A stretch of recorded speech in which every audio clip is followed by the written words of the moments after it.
সেই সময়ও জান্নাত নিজে আগ্রহী থাকবে 5 শ্রেণীর মানুষকে তার ভিতরে নিতে। সুবহানাল্লাহ। সবাই অপেক্ষা থাকবে কি? নবীজির সুপারিশ বা শাফাআতের। আর জান্নাত নিজে আগ্রহ প্রকাশ করবে যে এই 5 শ্রেণীর মানুষকে আমাকে জান্নাত আমার ভিতরে দিয়ে দেন আল্লাহ। সুবহানাল্লাহ। সম্মানিত আল্লাহর প্রিয় বান্দারা, নাম্বার 1, নবীজি হাদিসের মধ্যে ইরশাদ করেন তালিল কুরআন। কিয়ামতের কঠিন মুসিবতের দিনে মানুষগুলি সবাই ইয়া নাফসি বলবে, আর নবীজির শাফাআত বা সুপারিশের অপেক্ষায় থাকবে। কারণ নবীজির বিনা শাফাআত বা সুপারিশে জান্নাতে যেতে পারবে না। এমন টাইমে জান্নাত স্বয়ং আগ্রহ প্রকাশ করে বলবে, আল্লাহ 5 শ্রেণীর মানুষকে আমার ভিতরে দিয়ে দাও, এদেরকে কষ্ট দিও না। এই 5 শ্রেণীর মানুষকে নিয়ে আমি জান্নাত নিয়ে চলে যাই। সুবহানাল্লাহ। নাম্বার 1, তালিল কুরআন। আমার ওই সকল বান্দা বান্দি যারা দুনিয়াতে, খেয়াল করেন আল্লাহর ওই সকল বান্দা বান্দি যারা দুনিয়াতে প্রতিনিয়ত কুরআনুল কারীমের তেলাওয়াত করেছে। আজ থেকে অনেক দিন আগে কি বলেন, যখন আমরা আরেকটু ছোট ছিলাম, আপনারা মুরব্বীরা আছেন, ফজরের নামাজ পড়ে যখন মহল্লায় বের হয়েছি, এই গোল্লাপাড়া মহল্লার অবস্থাই তাই ছিল। দেখতেন আপনার আমার নানীদের কণ্ঠে, মাদের কণ্ঠে, মুরব্বী বাবাজিদের কণ্ঠে কুরআনুল কারীমের তেলাওয়াত ভেসে আসতো কি আসতো না? কিন্তু আজকে 2025-এ ফজরের নামাজ পড়ে আপনি আমি মহল্লার মধ্যে যদি একটু চক্কর লাগাই, আমার মনে হয় নাক ডাকানো শব্দ ছাড়া অন্য শব্দ পাওয়া। আবার যখন ইশারে নামাজ পড়ে আমরা মহল্লায় ঘুরেছি, আল্লাহর কিছু বান্দা বান্দি তারা কুরআনুল কারীমের তেলাওয়াত করেছে, আমরা কানে শুনেছি। কিন্তু 2025-এ আপনি মহল্লায় সালাতুল ইশা পড়ে একটু ঘুরবেন, কোন বাসায় থেকে তেলাওয়াতের আওয়াজ তো দূরের কথা, টিভির আওয়াজ কিন্তু ঠিকই আসবে কি আসবে না? নবীজি বলেন সেই মুসিবতের দিনে 5 শ্রেণীর মানুষকে জান্নাত নিতে নিজে আগ্রহ প্রকাশ করবে। নাম্বার 1, তালিল কুরআন। যারা দুনিয়ার জিন্দেগিতে কর্মব্যস্ততার মাঝেও কুরআনুল কারীমের তেলাওয়াত করতে ভুলে নাই। নবীজি বলেন আরেক শ্রেণীর মানুষ হলো হাফিজুল লিসান। দুনিয়ার জিন্দেগিতে আল্লাহ কুরআনুল কারীমে বলছেন আলাম নাজআল লাহু আইনাইন ওয়া লিসানান ওয়া শাফাতাইন। চোখ কে দিয়েছে বলেন তো, বলেন কে দিয়েছে? অতএব চোখ দিয়ে কুরআন দেখা লাগবে কি লাগবে না? এই চোখ দিয়ে সঠিক পথ দেখা লাগবে কি লাগবে না? আলাম নাজআল লাহু আইনাইন ওয়া লিসানান ওয়া শাফাতাইন। 2 ঠোঁট কে দিয়েছে, বলেন কে দিয়েছে? অথচ এই ঠোঁট দিয়ে চায়ের স্থানে বসে বক বক করে, আল্লাহর বান্দা সুবহানাল্লাহ বলে না, আলহামদুলিল্লাহ বলে না, আল্লাহু আকবার বলে না। আল্লাহ রাব্বুল আলামিনের নবী বলেন হাফিজুল লিসান, ও আমার উম্মত সব সময় সচেতন থাকবা। আল্লাহ তাআলা তোমাকে জবান দিয়েছে ওয়াহেতু কিছু বলার জন্য না। কিয়ামতের কঠিন মুসিবতের দিনে নাম্বার 2, জান্নাত যাদেরকে নেওয়ার জন্য আগ্রহ প্রকাশ করবে তারা হাফিজুল লিসান, তারা জবানের হেফাজত যারা করে। খাওয়ার সময় ভেবে দেখে আমি যে লুকমা মুখে দিচ্ছি হালাল নাকি হারাম। আজকে জুমা পড়ে বাসায় গেলেন, আপনি সকালবেলা মাংস কিনেন নাই, মাছ কিনেন নাই, কিন্তু খাওয়ার টাইমে মাছ মাংস চলে আসলো।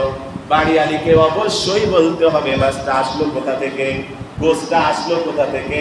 কিন্তু আল্লাহর অনেক বান্দা বান্দি খেয়ে নাই, পরে জিজ্ঞাসাবাদ, অনেকে জিজ্ঞাসাই করে নাই।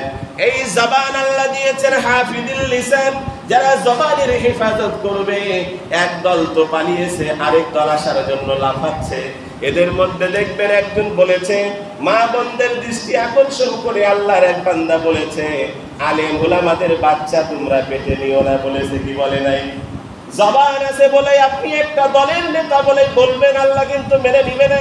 আরেকজন বলেছে বাংলাদেশ জামাত ইসলামের কোন কর্মী জান্নাতে যেতে পারবে না, বলেছে কিনা? ফেসবুকে দেখেন, ইউটিউবে দেখেন। সম্মানিত আল্লাহর প্রিয় বান্দারা, অতএব লিসান আছে, জবান আছে বলে আপনি যা ইচ্ছে তাই বলতে পারবেন না। নবীজি বলেন আমি জবান, আল্লাহ বলেন আমি জবান দিয়েছি। আর নবীজিও এই কথা বলেছেন জবানের হেফাজত করবে যারা, কিয়ামতের কঠিন মুসিবতে জান্নাত নিতে আগ্রহী হবে তাদের জন্য। শুধু তাই না, নাম্বার 3, ওয়া মুতঈমিল জিআন, আল্লাহর কোন বান্দা বান্দি সে যে ধর্মের হোক না কেন, এনি পারসন এনি ধর্মের লোক হোক না কেন, আপনি খাওয়ালেই সওয়াব।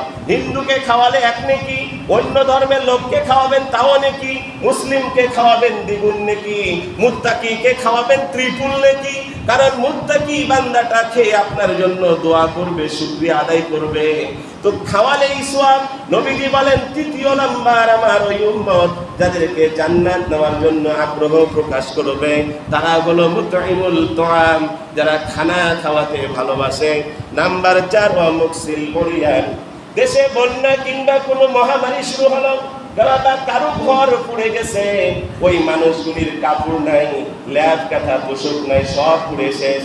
আপনি কি করবেন? সেখানে গিয়ে একটু লুঙ্গি কিনে দিলেন, জামা কিনে দিলেন।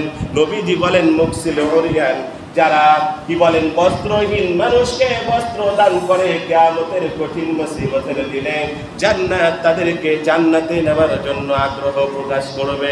নাম্বার 5 যেটা আমাদের আলোচ্য বিষয়, নবীজি বলেন ওয়ামান সাল্লা আলা হাবিবির রহমান, দুনিয়াতে আল্লাহর বান্দা নবীজির প্রতি দুরূদ পড়তে ভুলে নাই, দোকানদারি করেছে সাল্লাল্লাহু আলাইহি ওয়াসাল্লাম সাল্লাল্লাহু আলাইহি ওয়াসাল্লাম সাল্লাল্লাহু আলাইহি ওয়াসাল্লাম বলে বলে দুরূদ প্রেরণ করেছে। আল্লাহর বান্দা জমি লাগাচ্ছে তাও মুখে নবীজির প্রতি দুরূদ, আল্লাহর বান্দা অথবা হাল বোয়াচ্ছে তাও নবীজির প্রতি দুরূদ, কিংবা হেঁটে যাচ্ছে তাও নবীজির প্রতি দুরূদ। আল্লাহর বান্দা যেই কোনো অবস্থায় থাকুক না কেন নবীজির প্রতি যারা দুরূদ বেশি বেশি প্রেরণ করেছে, নবীজি বলেন এই 5 শ্রেণীর মানুষকে জান্নাত নিজেই নিতে আগ্রহ প্রকাশ করবে। এবার দেখেন আপনি কোন প্রকারে আছেন নাকি কোনোটাই নাই। কি বলেন, কোনটা আছে নাকি নাই? যদি না থাকে আজকে আর আলোচ্য বিষয় হচ্ছে কি নবীজির প্রতি, খেয়াল করেন নবীজির প্রতি দুরূদ। আল্লাহ নামাজ পড়তে বলেছেন, নিজে নামাজ পড়েন না। যাকাত দিতে বলেছেন, নিজে যাকাত দেন না। কি বলেন, হজ করতে বলেছেন, নিজে হজ করেন না। কিন্তু একটা আমল আল্লাহ করতে বলে ক্ষান্ত হন নাই, নিজেও করেন, ফেরেশতারাও করে, সারা পৃথিবীর মানুষকেও করতে বলেছেন। সেটা কি নবীজির প্রতি? কি বলেন, নবীজির প্রতি। অতএব বিছানায় পিঠ লাগিয়ে আগে রিমোট খুঁজবো, কি বলেন, নাকি তাসবিহ খুঁজবো? আগে রিমোট খুঁজে দেখি কি অবস্থা। আল্লাহর বান্দা রিমোট দিয়ে সিনেমা দেখতে দেখতে, খবর শুনতে শুনতে ঘুমিয়ে গেল। আর ঠিক এই উল্টোটা আপনি করেন, বিছানায় আপনি মাথা দেওয়ার পরে আপনি একটু নবীর প্রতি কি বলেন সাল্লাল্লাহু আলাইহি ওয়াসাল্লাম বা আল্লাহুম্মা সাল্লি আলা মুহাম্মদ, যেই দুরূদই হোক না কেন আপনি পড়তে থাকেন, আপনি ঘুমিয়ে যান।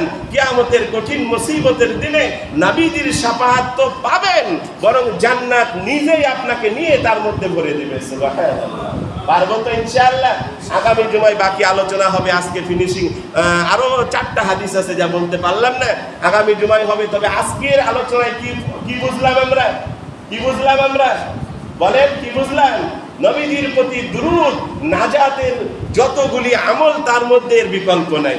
যে যত বেশি দুরূদ পড়তে পারবে নবীজির নৈকট্য অর্জন করতে পারবে।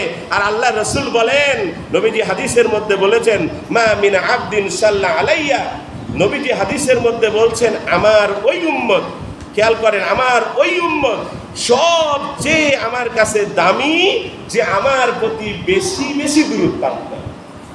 কি? যে বেশি বেশি দুরূদ পাঠ করে তার মূল্যায়ন আমি নবীর কাছে বেশি। অতএব আল্লাহ আমাকে আপনাকে সবাইকে নবীজির প্রতি যেন বেশি বেশি দুরূদ পাঠ করতে পারি। রবিউল আউয়াল মাস শুরু হয়েছে, নবীজির জন্ম ও মৃত্যুর মাস। নবীজির জন্মকে কেন্দ্র করে কোনো রোজা নাই, নবীজির জন্মকে কেন্দ্র করে কোনো মিছিল নাই, নবীজির জন্মকে কেন্দ্র করে কি বলেন কোনো এই সাদা পোশাক আর লাল পোশাক করে বিভিন্ন র্যালি নাই। তবে হ্যাঁ, নবীজি দুনিয়াতে আসা এটা আমাদের জন্য একটা খুশির কথা। সেই দিন আপনি নবীজির বিভিন্ন দিক নিয়ে আলোচনা করতে পারেন, সিরাত মাহফিল করতে পারেন।